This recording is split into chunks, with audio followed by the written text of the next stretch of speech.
آیت نمبر 25 26 27 28 سورہ یونس۔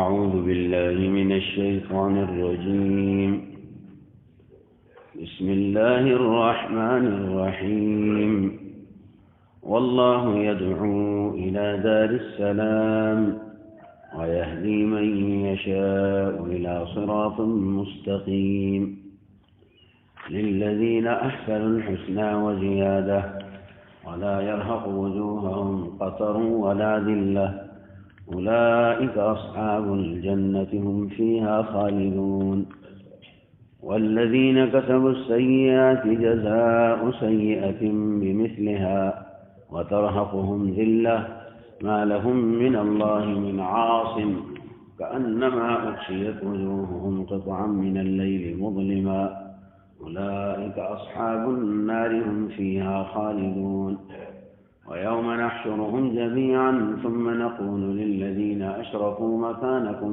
أنتم وشركاؤكم فزيلنا بينهم وقال شركاؤهم ما كنتم إيانا تعبدون فكفى بالله شهيدا بيننا وبينكم إن كنا عن عبادتكم لغافلين، هنالك تبلو كل نفس ما أسلفت وردوا إلى الله مولاهم الحق وضل عنهم ما كانوا يفترون۔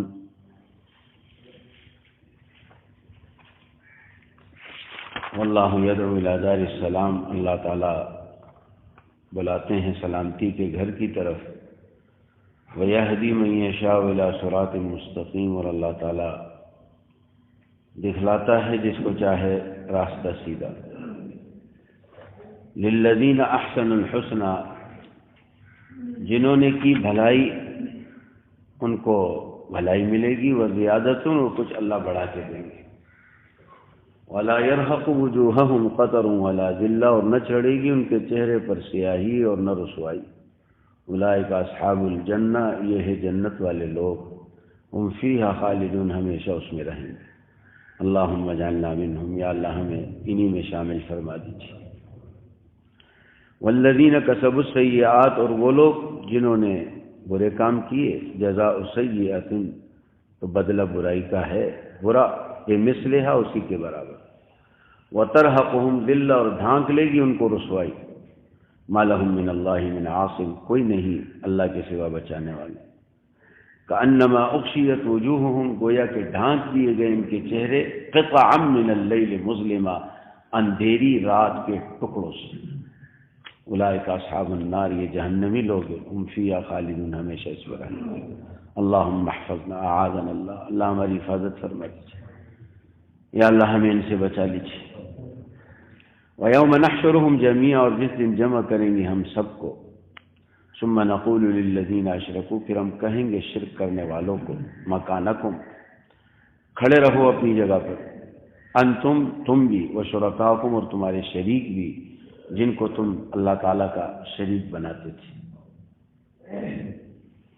فَزَيَّلْنَا بَيْنَهُمْ، پھر توڑوا دیں گے ہم آپس میں ان کو، وقال شرکاؤہم، اور کہیں گے ان کے شریک، ما کنتم ایانا تعبدون، تم ہماری عبادت تو نہیں کرتے تھے۔ فکفا باللہ شہیدا، بس کافی ہے اللہ گواہ، بیننا و بینکم، ہمارے اور تمہارے درمیان، ان کننا عن عبادتکم لغافلین، ہم کو تمہاری بندگی کی کوئی خبر نہیں تھی۔ ہنالک تبلو، وہاں جانچ لے گا، کل نفس، ہر کوئی، ہر نفس کو پتہ چل جائے گا، ما اسلفت، کہ اس نے پہلے کیا کیا تھا۔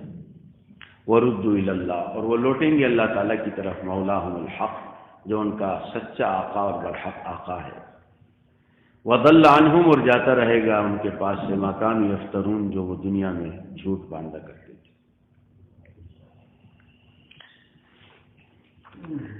اللہ تعالیٰ سلامتی کے گھر جنت کی دعوت اللہ تعالیٰ دیتے ہیں کہ آؤ جنت کی طرف، اس دنیا میں بھی اور آخرت میں بھی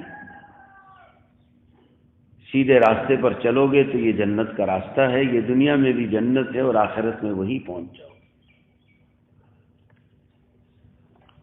اور اللہ تعالیٰ اس راستے پر چلاتا ہے جن کو اللہ تعالیٰ چاہتا ہے۔ اب ہم کہیں گے جی بس اللہ چاہیں گے تو پھر ہم چلیں گے، اللہ تعالیٰ نے تو کہہ دی آیت 25 سورہ یونس میں کہ جس کو میں چاہوں ہدایت دوں، تو جب اللہ چاہیں گے مجھے ہدایت ملے گی، نماز پڑھوں گا، اچھے کام کروں گا۔ ابھی اللہ نے نہیں چاہا تو میں کیسے کر سکتا ہوں؟ تو قرآن کریم کی تفسیر جو سب سے اونچے درجے کی تفسیر ہے، تفسیر القرآن بالقرآن، کہ قرآن کریم کی تفسیر قرآن خود کرتا ہے۔ ایک جگہ پر قرآن کریم بات کو مختصر ذکر کرتا ہے، دوسری جگہ اللہ اس کی وضاحت کرتا ہے۔ تو قرآن کریم میں اللہ تعالیٰ نے ذکر کیا وَيَهْدِي إِلَيْهِ مَنْ أَنَابَ، اللہ تعالیٰ ہدایت دیتا ہے اس کو جو اللہ تعالیٰ کی طرف انابت رجوع کرتا ہے، جو اللہ تعالیٰ کی طرف رجوع کرتا ہے، اللہ تعالیٰ سے مانگتا ہے، اللہ تعالیٰ کے احکام کی طرف آتا ہے، یا اللہ مجھے سیدھے راستے پر چلا دے، یا اللہ مجھے غلط چیزوں سے بچا لے، انابت کرے گا، منیب بنے گا، تو اللہ تعالیٰ اس کو ہدایت دے گی۔ انیبوا الی ربکم، رجوع کرو اللہ تعالیٰ کی طرف، واسلموا، مانو۔ اس سے پہلے اللہ تعالیٰ فرماتے کہ عذاب ہے، واتبعوا احسن ما انزل الیکم، اس قرآن کی تابعداری کرو۔ تو ہدایت کے لیے پہلی شرط یہ ہے کہ اللہ تعالیٰ ہدایت اس کو دیتے ہیں، سیدھا راستہ اس کو عطا کرتے ہیں جو اس کا طلبگار ہے، جس کے اندر طلب ہو، جس کے اندر چاہت۔ تو اس لیے لکھا ہے حضرت تھانوی رحمۃ اللہ علیہ نے، علماء نے، اگر کسی انسان کے اندر میں طلب اور چاہت نہیں ہے تو نبی بھی اس کو سیدھے راستے پہ نہیں لا سکتا۔ جب تک وہ خود نہیں چاہے گا، جب اس کے اندر طلب نہیں ہوگی۔ دیکھو ابو جہل نہیں چاہتا تھا، حضرت صلی اللہ علیہ وسلم چاہتے تھے کہ مسلمان ہو جائے، بار بار دعوت دیتے، لیکن ابو جہل نہیں چاہتا تھا، ہدایت نہیں ملے۔ ہدایت ملے گی اپنی چاہت پر اور اپنی طلب پر، کہ انسان چاہے کہ مجھے ملے۔ نمبر 2 کہ صرف چاہت اور طلب ہی نہ ہو، قرآن نے دوسری جگہ اس کی مزید تشریح کی کہ صرف طلب پر بیٹھا ہوا ہے، نہیں، والذین جاہدوا فینا لنہدینہم، اس طلب اور چاہت کے ساتھ ساتھ اس کے لیے محنت اور کوشش بھی کر رہا ہے، اس کے لیے جہاد اور مجاہدہ اور قربانی بھی دے رہا ہے۔ صرف یہ نہیں کہ اللہ تعالیٰ سے مانگ رہا ہے، مسجد میں جا بھی رہا ہے، قرآن پڑھ بھی رہا ہے، عقیدے کو درست کر بھی رہا ہے، اعمال کو صحیح کر بھی رہا ہے، تو طلب اور چاہت بھی ہوگی، اور طلب و چاہت کے ساتھ ساتھ مجاہدہ بھی ہوگا، عملی کام بھی ہوگا، تو پھر اللہ تعالیٰ ایسے لوگوں کو سیدھے راستے پر چلاتے ہیں۔ یہ 2 چیزیں بنیادی ہے کہ میں اللہ تعالیٰ سے ہدایت کا طلبگار بھی رہوں۔ اسی لیے ہر نماز میں اور ہر نماز کی ہر رکعت میں مجھے اللہ تعالیٰ نے جس چیز کے مانگنے کا پابند کیا ہے، جو دعا میری زندگی کا مستقل حصہ ہے، وہ کیا ہے؟ اہدنا الصراط المستقیم، یا اللہ مجھے سیدھے راستے پر چلا۔ یہ دعا کتنی دفعہ میں نے پڑھی، کتنی دفعہ آپ نے پڑھی، کتنی دفعہ ہر مسلمان نمازی نے پڑھی، اس کو نہیں معلوم، گنتی نہیں۔ ہر نماز میں، ہر نماز کے ہر رکعت میں ہم اللہ تعالیٰ سے صراط مستقیم کو مانگ رہے ہیں، اور انابت اور رجوع اللہ تعالیٰ کی طرف کر رہے ہیں، اپنے قول سے بھی اور اپنے عمل نماز سے بھی۔ دعا قول ہے اور نماز عمل ہے، تو جب انسان اپنے قول و عمل سے دونوں سے ہدایت کا طلبگار بنے گا، دل سے اللہ سے مانگے گا، دعا کرے گا، اور عملاً اس پر چلنے کی کوشش کرے گا، پھر ان کو اللہ تعالیٰ فرماتے ہیں میں سیدھے راستے پر چلاؤں گا۔ اور جنہوں نے اچھا کیا تو وہ اپنے لیے اچھا کر رہے ہیں، ان کو اچھا ملے گا۔ اور اللہ تعالیٰ فرماتے ہیں ہماری کرم نوازی ہے، نہ صرف اچھا ملے گا، وہ زیادہ، بہت ہی اچھا ملے گا، زیادہ کر کے یعنی بہت ہی اچھا ملے گا، اس لیے کہ اللہ تعالیٰ کی اپنی شان ہے، اللہ تعالیٰ کی اپنی شان ہے۔ ایک بچہ باپ کو ہدیہ دیتا ہے اپنی حیثیت کے مطابق، باپ کی سوچ ہوتی ہے اپنی حیثیت کے مطابق، بندے کا عمل ہوتا ہے اپنی حیثیت کے مطابق، اس اللہ رب العالمین آقا کا، مالک کا، جو آسمان و زمین کا ہے، اس کا عطا پھر اپنی شان کے مطابق ہوتا ہے۔ فرمائے جو نیکی کرے گا اس کا بدلہ نیکی ہی ہے، لیکن ساتھ میں کیا فرما دیا؟ وہ زیادہ، نیکی کا بدلہ اچھائی میں، اور فرمایا اچھائی میں صرف نہیں بلکہ زیادہ، بہت ہی اچھا بدلہ ملے گا۔ اللہ تعالیٰ بڑھا کر اور ان کو دگنا چگنا کر کے اضعاف مضاعفہ کر کے دیتے، اور فرمایا ان کے چہرے روشن ہوں گے، اس پہ سیاہی نہیں ہوگی، رسوائی نہیں ہوگی، روشن چہرے ہوں گے، چمکتے چہرے ہوں گے۔ یہ جنتی لوگوں کی نشانی ہے۔ اللہ تعالیٰ ہمیں ایسے ہی کر دے۔ کچھ چہرے سیاہ ہوں گے، فرمایا جنہوں نے غلط کام کیا تو ان کو بدلہ ملے گا، لیکن یہاں بھی اللہ کی کرم نوازی دیکھے کیا فرمایا کہ برائی کا بدلہ برائی ہے، مثلہا، اتنا ہی، جتنی برائی کی اتنا ہی ملے گا، اس میں اضافہ نہیں ہوگا۔ ادھر نیکی کا اجر جب ملے گا تو اس کو بڑھا کر دیں گے اللہ تعالیٰ، لیکن جب انسان کسی خطا کا اور کسی جرم اس سے سرزد ہو جاتا ہے تو اس کی سزا میں فرمایا مثلہا، جتنا کیے اتنی سزا ملے گی۔ اور فرمایا ان کے چہروں پر ذلت، سیاہی چھائی ہوئی ہوگی، یہ جہنمی لوگ ہوں گے اور انہیں کوئی بچانے والا نہیں ہوگا۔ وہ ساری دوستیاں، وہ سارے تعلقات جس کے لیے دنیا میں انسان غلط کام کرتا ہے کہ یہ خوش ہو جائے، یہ ناراض نہ ہو جائے، تو ایسا نہ ہو جائے، تو فلاں نہ، ما لہم من اللہ من عاصم، ان میں سے کوئی بھی اللہ سے بچانے والا نہیں۔ یوم یفر المرء من اخیہ وامہ وابیہ، بھائی سے بھاگے گا، ماں سے بھاگے گا، باپ سے بھاگے گا، دوستوں سے بھاگے گا، بیٹوں سے بھاگے گا، کوئی کسی کے کام نہیں آ سکتا۔ آج یہی ہوتا ہے نا کہ بھائی کیا کرے، بس یہ نہیں مانتے تو وہ نہیں مانتے، یہ کوئی کام نہیں آئے گا۔ ما لہم من اللہ من عاصم۔ اور فرمایا ایسی ذلت ہوگی جیسے اندھیری راتوں کے ٹکڑے، یعنی جیسے کوئی کالک منہ پہ مر دیتا ہے نا، جیسے تارکول، ایسی سیاہی ان کے چہروں پر ہوگی۔ اللہ تعالیٰ ہماری حفاظت ہو۔ اور ان سے کہا جائے گا کہ کہاں ہیں تمہارے وہ شریک جن کو تم اللہ کے ساتھ شریک کرتے تھے، جن کی تم عبادت کرتے تھے؟ جیسے یہود نے حضرت عزیر کو فرمایا کہ اللہ کا بیٹا ہے، عیسائیوں نے کہا عیسیٰ علیہ السلام اللہ کا بیٹا ہے، مشرکین نے کہا فرشتے اللہ کی بیٹیاں ہیں، اور اس طرح دنیا میں مختلف قسم کا شرک ہو رہا ہے۔ اللہ تعالیٰ فرماتے ہیں مشرکین سے کہیں گے مکانکم، اپنی جگہ پر رک جاؤ، ہلو مت، تم بھی اور تمہارے شریک تھے۔ اور پھر اللہ تعالیٰ ان کے شرکاء سے فرمائیں گے کیا تم نے ان سے کہا تھا کہ ہماری عبادت کرو؟ مگر ہمیں پتہ ہی نہیں۔ قال شرکاء ما کنتم، تم ہماری عبادت کرتے، ہمیں کیا پتہ، ہم تو دنیا سے چلے گئے، ہمیں تمہاری عبادت کا علم تھوڑی، یا ہم نے تمہیں تھوڑی کہا تھا۔ اور اللہ گواہ ہے، وہ کہیں گے، عیسیٰ علیہ السلام فرمائیں گے اللہ گواہ ہے، ما قلت لهم الا ما امرتنی به، یا اللہ میں نے تو ان کو وہی بات کہی تھی جو آپ نے مجھے کہی تھی۔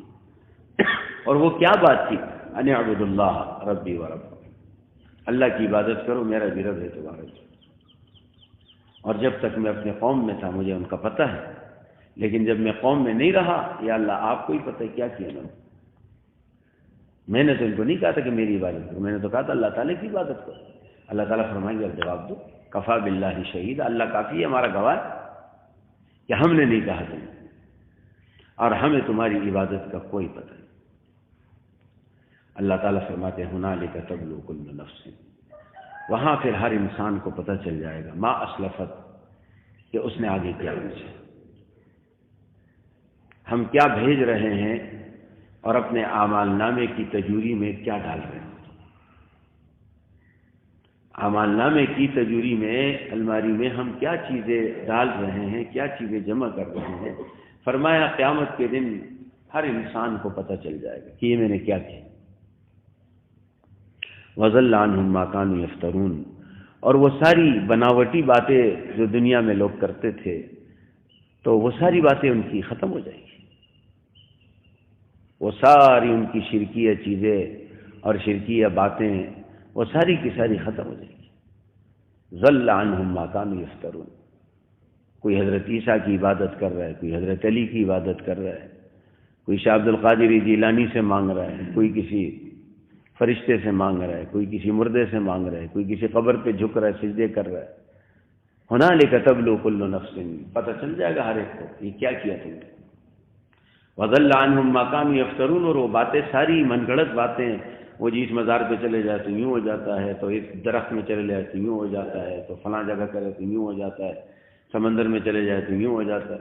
یہ ساری کہانیاں ہیں، یہ ساری کہانیاں ہیں، لوگوں کی جھوٹی گڑی ہوئی کہانیاں ہیں. اصل تو اللہ کی کتاب ہے اور اللہ کے رسول کی پیاری زندگی اور آپ کی سیرت ہے. اللہ کی بات اور اللہ کے رسول کی تعلیمات کے علاوہ جو باتیں ہیں، جو تعلیمات ہے، جو ان کے مخالف ہے، ان تعلیمات کا کوئی اعتبار نہیں. ضل عنہ، سب غائب ہو جائے. یہ تو سارا جھوٹ سب ہے، یہ کیا ہو گیا؟ ربما یود الذین کفروا لو کانوا مسلمین. اس وقت کافر تمنا کرے گا، آئے کاش کاش میں دنیا میں کلمہ پڑھ لیتا، نام کئی مسلمان ہو لیکن کلمہ پڑھ لیتے. آج تو ساری باتیں غلط نکل گئی، سارے من گھڑت چیزیں نکل آئی. تو اس لیے اللہ تعالیٰ بتانا چاہتے ہیں کہ دیکھو کل کو تم افسوس کرو گے اور کاش، اس کاش کو اپنی زندگی سے نکال دو. یا لیتنی لم اوت کتابیہ، کاش مجھے میرا اعمال نامہ ہی نہ ملتا.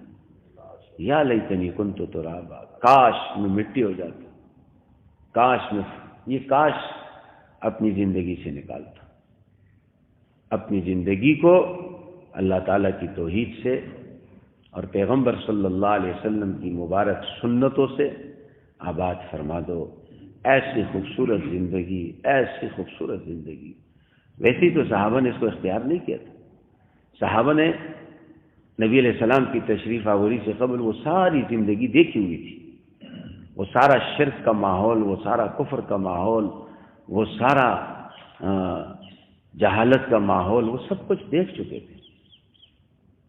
جب حضرت صلی اللہ علیہ وسلم آئے اور جس کو اللہ نے ہدایت دینی تھی، جو ہدایت کا طلبگار تھا اور جو سیدھے راستے پر طلب کرنے والے لوگ تھے، جب وہ آئے اور انہوں نے ہدایت پائی تو ان کو مکے والے زمین پر گھسیٹتے تھے اور تپتے ریت میں لٹاتے تھے. لیکن وہ کہتے تھے ہماری جان چلی جائے گی، ایمان نہیں چھوڑ سکتے.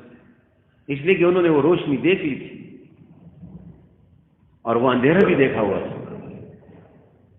وہ اندھیرا دیکھا ہوا تھا، وہ جہالت دیکھی ہوئی تھی، وہ شرک دیکھی ہوئی تھی. انہیں پتہ تھا کہ اس زندگی میں کیا تھا اور اس زندگی میں کیا روشنی ہے، کیا ہدایت ہے. تپتے ریتوں پہ لٹاتے تھے. احد احد، وہ ایک ایک ایک ایک. حضرت سمیہ رضی اللہ عنہ کو تو ٹکڑے کر دیا لیکن ایمان نہیں چھوڑ سکتے. ایمان نہیں چھوڑ سکتے، دو ٹکڑے ہو جاؤں گی. لیکن حضرت آسیہ رضی اللہ عنہ کو فرعون نے کتنی تکلیفیں دی.